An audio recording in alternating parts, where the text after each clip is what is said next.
Hey everybody, Hans Ark here. Welcome back to my channel.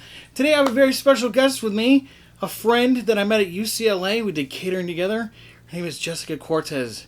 She's got a very interesting story to tell. Jessica, thank you so much for coming out. Thank you for inviting me. You're welcome. Jessica had this story on Instagram, and I'm going to let her tell it. I was very intrigued when I saw her story, and I said, you got to come on my show and you got to talk about it, because I had no idea about that from her background. So let me get this straight. You were kidnapped at a very early age. How young were you when you were kidnapped? 4. I was 4. Do you remember the situation that you were in where this all happened? Yes. Okay. Yeah, fill me in. I think when I was growing up, I had a very troubled childhood, and when I got kidnapped, it was the second thing that happened in our family that was pretty bad, tragic. And my father, my biological father, and my mom were kind of fighting with each other. They weren't in the best place. And my mom sells tacos at Echo Park. So, a couple of days before I got kidnapped, my aunt, she had a dream about me. She had a dream about my sister. I'm sorry. Because before that, I had a sister who passed away. And she passed away when she was 1 year and 2 months. So my aunt had a dream of her. And she was she told my mom, hey, I just had a dream about your daughter. And I don't know exactly what she dreamed, but she just took it as a bad omen. So all I know is that you got to take care of your kids. And this is before I got kidnapped. And so my mom was well, it's kind of normal, someone just kind of passes away and you're it's kind of normal that another family member could possibly dream her, miss her, whatever the reason is. So my mom is it's okay, yeah, sure. She kind of rubbed it off. But then the next night, my mother dreamed of my sister. So after that dream, my mom was oh my goodness, it's for real. It's so she just started being very protective. During that time, she was just very protective. My father was very abusive. So my mom was going through domestic violence during that time. And she was just doing what she could. She was trying to just protect all of us because she didn't really know what was going to happen, And I think that's one of the things that I learned, whatever's meant to be will always be, because she tried her hardest to prevent something that she had a gut feeling for but couldn't, So the day that I got kidnapped, my mom was selling tacos at Echo Park like she usually would. That entire time I've been home most of the time until my father, my biological father, decided to take me out that day. He dressed me up, he put me all pretty, he did my hair, and he took me to take some photos, and yeah, it was just kind of like a regular day. And by the time, I just remember being at sunset. I don't remember what time it was, but it was sunset and it was time to pick up my mom. So we went back to the park, and my mom started finishing up her cells, her last people, and then she started to gather everything to take home. And I just wanted to play. I was 4 and I see the park across from me, and I'm just well, they're gonna take a while, so I'm gonna go over there. So I just told my dad if I can go to the restroom so he can cross me over. And instead of going there, I ended up going to the park. And this part is a little bit blurry for me. I was just playing, and this lady, I don't remember this part exactly well. The only thing I remember is that she came up to me and she asked me, "Where is your mom?" And I said, she's all the way over there, across the park, pretty much, far away from me. And I think she saw this and she just decided to take me. So she told me, do you want me to give you a ride to your mom? Do you want me to take you to her? And I said, well, I guess. I might as well. So I trusted her because since my mom sells with people, with strangers all the time, to me, it wasn't any stranger. That I didn't know anything about stranger danger or anything like that. My mom talked to these people, so people are nice. You don't really know what the world is at that age, so I trusted her, and she grabbed me by the hand, and she took me at the opposite direction of the park, and it was in a 4-door red old car that she had. I think it was a Toyota. And I just remember her opening the door and sitting me in the back of the car, and it was already sunset, and I knew there was something off the moment we started being on the freeway. Once we were on the freeway, I was on my knees and I was looking at the back rear window of the car, and I just see all these cars, like, just, and I just see the sunset just became dark. And every second that car was, like, moving, I just knew, like, I'm farther from my mom, and for a 4-year-old to be that far away is, like, I think any kid would know, like, this isn't right. So I told her if she can take me back to my mom. And that's when she told me that she wasn't going to do that, and to just forget about her. Whoa. Because I wasn't going to see her again. And growing up as a kid, I used to be such a crybaby. Like, my aunt hated me for that. Like, I used to cry, like, for anything and for everything, and I would throw these tantrums that were pretty annoying. So that day, I did not throw a tantrum. I did not scream.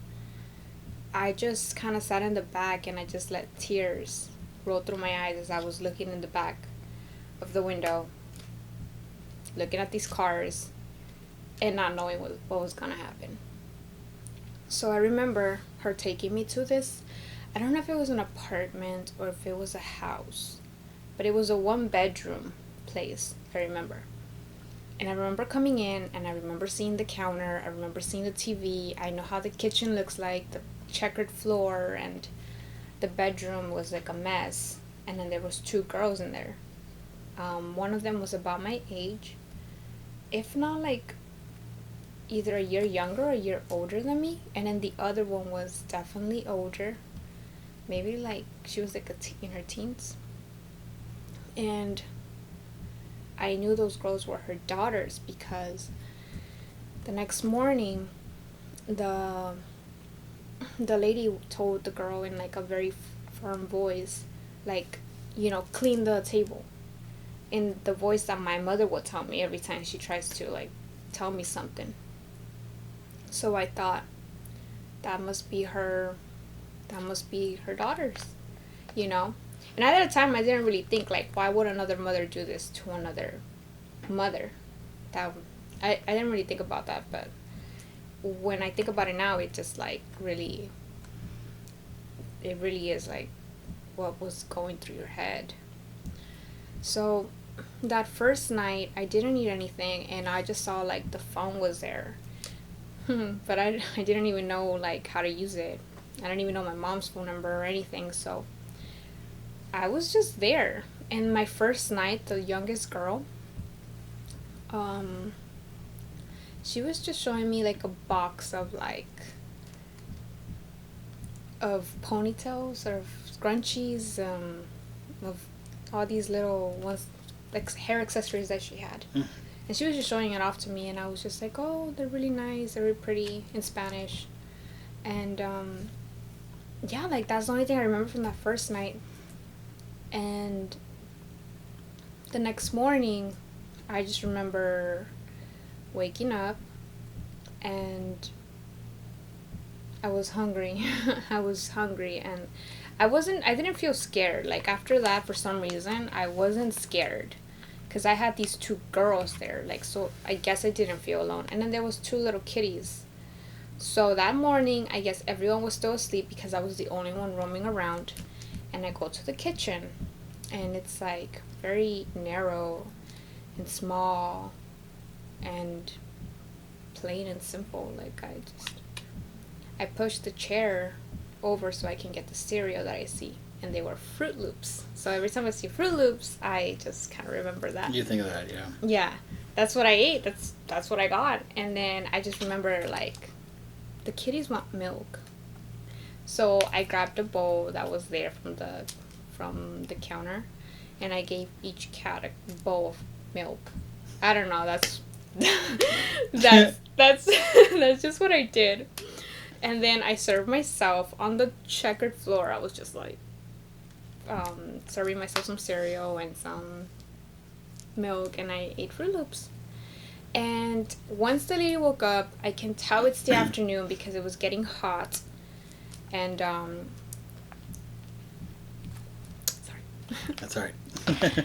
And I don't know why she would do this, but like she just kind of grabbed my hair, and she just kind of went like that towards my neck for like about like 5 minutes. I'm not really sure why she did that, but she did that for like 5 minutes. And she had like a little chair, like those little toddler chairs, and she told me to sit here as she was sitting in the sofa. And she started cutting my hair. And my mom used to have her hair like past her butt. So, and she had this really nice long hair, and I just remember as a kid, like, I want my hair that long. But, you know, she cut it off, so I was just like, and I felt like Dora. Dora the Explorer. Yeah, Dora the Explorer. Oh, no. Very short hair, and I didn't like it, but what made me a little, like, better was that the youngest daughter saw me, and she was like, Mom, I want my hair like that. And she said, no, it's not for you, it's just for her. And that's when she started, like, changing my clothes. Like, I wasn't wearing what I wore that day that I left with. She put me into kind of like a tomboy type of boy clothes, you know. She cut my hair and dressed me up as a boy. And she put me in her car again, and we go to this clinic. This is the second day. We go to this clinic, and in the car, like, I just remember, like, the parking lot being so empty. Just a few cars around. And she opens the door, and she takes off my shoes. Because I was wearing, like, those black little, like, schoolgirl shoes. You know what I'm talking about? Mm-hmm. Velcro ones. Yeah, with the little strap. Yeah, exactly. I was wearing those. So she took those off, and I started walking barefoot to the clinic. I don't know what clinic it was. Like, I think if you search it up on Google, like, it'll pop up. But it was, like, one of those, like, free clinics type of thing that you can go. And the receptionist there, she saw me, and she asked, what's her name? And right before I said my name, the lady carried me. She was like, oh, her name is, I think she put Maria, which is my mom's name. Crazy. Whoa. I think that's what she put. Oh my God. Yeah. So I don't know how it was, but point being, she I guess that whole looking like a boy didn't work out because I still had features that, you know, because I was already an Amber Alert. That's why she deliberately was trying to change your look. Yeah. Man. Yeah, because I was already in the news and everything. My mother, like, goodness gracious. She must have been so worried. Yeah, so, like, the receptionist was like, oh, what's her name? And the lady was like, oh, I don't know, her name is blah, blah.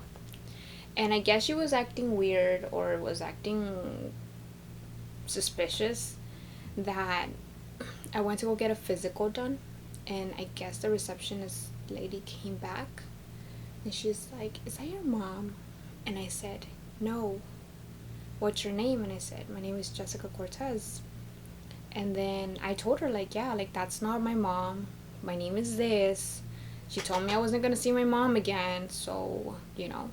And so the receptionist, it was her first week there. As far as I know, that it was her first week there. And that particular morning, she had seen me in the news. Like, that particular morning when she was getting ready for work.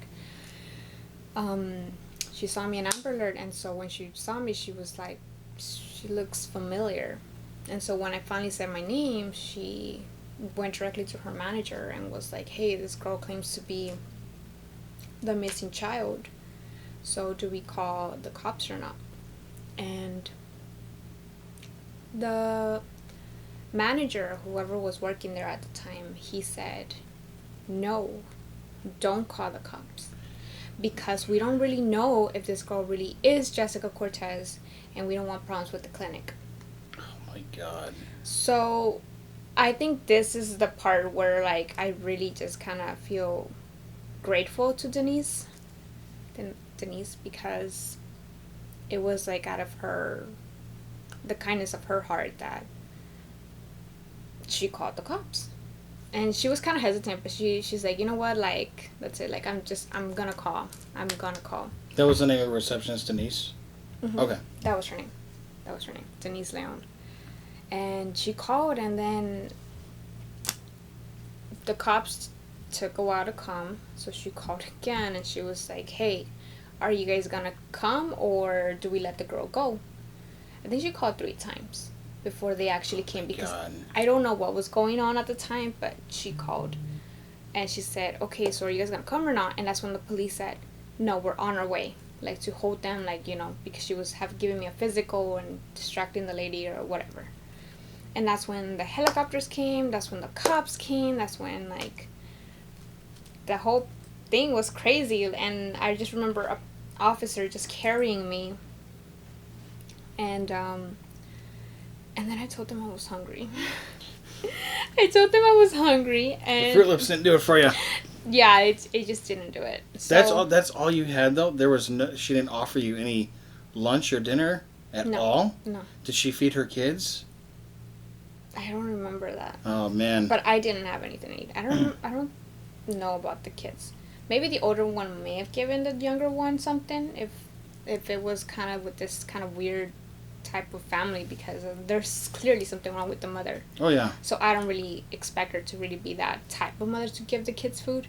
So maybe the girl may have done something, grabbed something, but I don't really remember that. I just remember I didn't eat anything when I was there.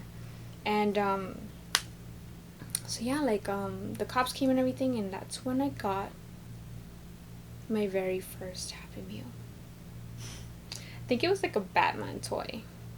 I forgot. I think it was like something with Batman. I don't know. But yeah, it was the very first time I got a Happy Meal. And so they took me to, I think, Children's Hospital. And that's when I went into 2 rooms. One to see if I was, like, hurt, you know, something happened to me, did she do something? So they were examining me. And then the other one was, like, the bedroom where I would await my mom. And I think this is, like, the trippiest part for me, because in, like, all of the rooms in that hospital, I ended up being in the same room where my sister passed away. Like, out of all the rooms there, it was in that same room. So when my mom went to go pick me up, the officer, before going inside, the officer was like, ma'am, like, if this isn't your daughter, just know that we're gonna find her dead or alive. And my mom knew that behind those doors, you know, she had already seen one of them go. So based on what my mom told me, she was, like, terrified. She goes into the room and she opens the door, and that's when I see her, and that's when we reunite. And I'm like, Mom. And we just kind of hug each other, and she starts crying, and I started crying, and I was like, she said I was never gonna see you again, and I was just going, like, crazy with her. It was really nice. And, like, after that, like, yeah, like, I returned home, and then I kind of became famous for a bit, because then, like, the media would take me to, like, Universal Studios, they would take me to Knott's Berry Farm, Six Flags, like, all the theme parks you can think of. And then the media was just going crazy that a social worker had to, like, they gave us a hotel to stay in for, like, a few days while everything was kind of going down. But it was fun. I think after that part, the whole getting stuff like that, and everybody was cheering for me. So once the officers went to drop me off home, like, everyone from Echo Park, because that's where I got kidnapped, everyone from Echo Park, neighbors, friends, they were all gathered outside my house, and they were all cheering my name, Jessica, Jessica. And they all had like little toys and stuffed animals to give me, and it was like, what kid doesn't want to have all that? It was a moment, but everything kind of just died down when like my mom changed her phone number. So I was like, because she was getting bombarded with a lot of calls. yeah. Really? Yeah. Like all day long? How many times do you think she get called? I'm not really sure how many calls she would get a day, but she was just telling me that it was ridiculous. And also we had to go get a hotel because it was just, we wouldn't get rest because people would just show up at our doors too. Oh my God. Yeah. And then I think I took a few pictures with, how do you pronounce that one? Like UTLA? I think Unified Teachers LA something. And I just remember going to like this room where like Dr. Seuss themed. Everything was Dr. Seuss. And I got a pencil. Everything. I have like some pictures at home. Oh my God, but I have like, with my short hair, it kind of kills it. But yeah, pretty much. I just think it's kind of like crazy because after everything happened, like people still like even to this day recognize me at the park. Like, oh, you're the one who was missing, right? I'm like, yeah. You know, here I am.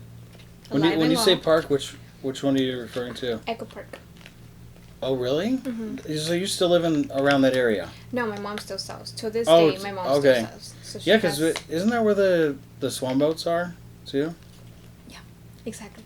Okay, yeah, that's my wife and I went there, and there we saw all the vendors there, and yeah, so that's where that all. Yeah, that's where it all went down. Yeah, being in that area, I can see that is a prime spot for somebody to just yank somebody and take them away, and just going back to what you were saying, sitting in the car and watching you go further and further away from where your mom was. I just thinking about that, like, that made me terrified just thinking about that. And I can't imagine what was going through your mind as you were going further away. Was this lady, like, did she say her intentions, why she wanted to do this? Officers like ended up telling my mom that she didn't really say what her intentions were. But they just kind of knew that she was kind of going through a tough time and needed money, so they kind of, had her, like, they thought that maybe she was checking me up so she can sell me or make some money out of me or something. Man. I don't know what really was going through her head, but like her kids, they were taken away. She actually had 4 kids, and the other 2 were in her country with the father, and then these 2 that were with her, they were taken away, like, for good. And then I think she got like jail time for like 5 years and sent to a psychiatric, like, crazy person for like She wasn't like abusive or mean towards you or her kids, was she? No. It's just it's just another day in her life. Hey, look, we have a new person in the house. It was kind of weird because, like, she wasn't like mean. She wasn't really, the only thing that ever really caught me that I remember is when she would tell me that I wasn't gonna see my mom again, and that to me kind of stuck to me because that's scary to hear, Yeah. But after that, she didn't really do anything mean other than just do these weird things like cut my hair. So I just get the feeling that she knew what she was doing. Like, she knew, like, she wanted to kind of, like, hide me by cutting my hair, dressing me up different. Wow. And the story about you going to the clinic, I think that was definitely, it was divine intervention. God was telling that receptionist, you need to call. Because when you were telling me that, my first reaction was, you're coming with me, we got to call. Like, you're staying right here. You're not seeing that lady ever again.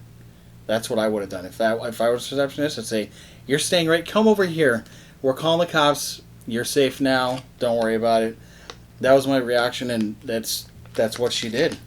There was like a $45,000 reward for me. And after I was found, they were giving the money to her because she was the one who called it in.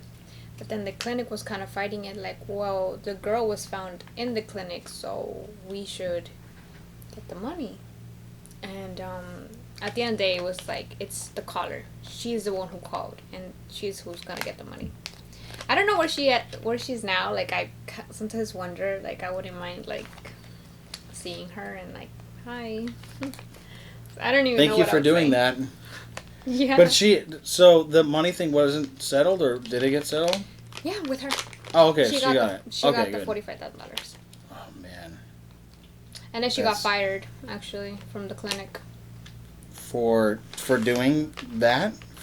I think more because she was just getting way too much attention. So, like, a whole bunch of people started, like, sending her flowers, sending her gifts. Thank you for doing this. You're a hero. You're this and that. And, like, I guess the clinic just,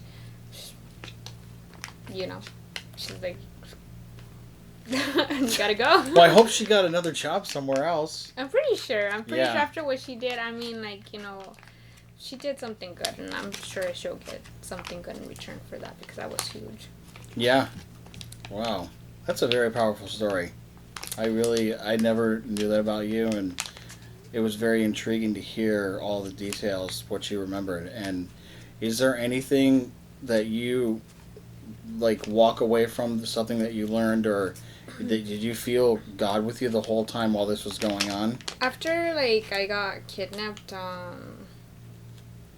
when my mom was telling me, my aunt was telling me, hey, like, it's your sister. She was there with you. She was there because we had a dream, like, she was trying to tell us, you know. And I just kind of, from that, I kind of learned that, you know, whatever is going to happen to you is meant for a reason. Like, anything that happens to you is for a reason, and you kind of decide what you want to do with the situations that you're given. You know, you either want to grow or you don't, because I learned that growth is an option, right? Mm-hmm. Growth is an option, and you know, like, you can't really change what's inevitable. Did I pronounce that wrong? You know what? Sorry. Well, you can't. There's just some things that, like, change, you can't change, right? Like, if it happens, it happens.